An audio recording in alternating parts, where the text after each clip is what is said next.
আমাদের মনিটাইজেশন পেয়ে গেছে। আমরা কি মিষ্টি খেয়েছি? খাই নাই। ঠিক আছে, খাবো ইনশাআল্লাহ। যদি সে ডলার ইনকাম হয় তাহলে খাবে। আমাদের মাঝে আমাদের ছোট ভাই, প্রাণপ্রিয় আদরের ভাই, কথা বল রানা আহমেদ। চিনেন, জানেন, আসলে আমি ছোটবেলা থেকেই ঘোরার প্রিয় ছিলাম। অনেক ঘুরতে যাই, বান্দরবন, সাজেক, রাঙামাটি, ঢাকাতে, আমি অনেক জায়গায় ঘুরি। আসলে আমার উদ্দেশ্য ছিল ঘোরা নিয়ে কিছু কাজ করা।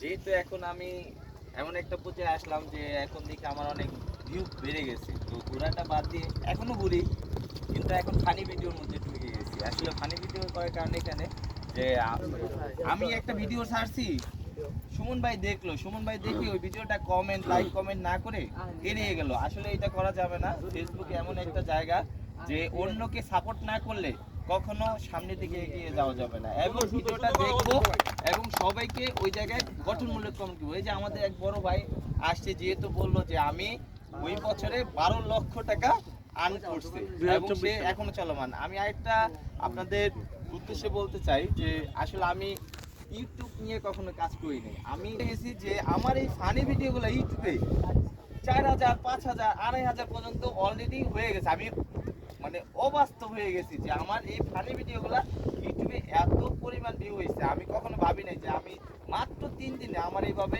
এই ভিউগুলো পাবো এবং আমার অলরেডি খুব ভালো একটা অবস্থায় আছি আমি আনিপুর। যে আমি সবাইকে উদ্দেশ্য করে বলতে চাই, যেহেতু ফেসবুক নিয়ে যারা কাজ করেন, কেউ কাজ ছেড়ে আপনি কর্মজীবন ছেড়ে ইউটিউব নিয়ে পড়ে থাকলে চলবে না।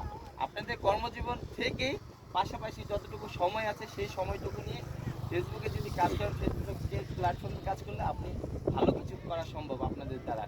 তো আজ এই পর্যন্তই। আসলে সবার সাথে যেহেতু পরিচয় করার জন্য আমাদের এই উদ্দেশ্য, আর সুমন ভাই কিছু পরের দিক নির্দেশনা দিবে, আমরা সেই অনুযায়ী কাজ করলে সবাই এখান থেকে সফল হতে পারবো ইনশাল্লাহ, আশা করি।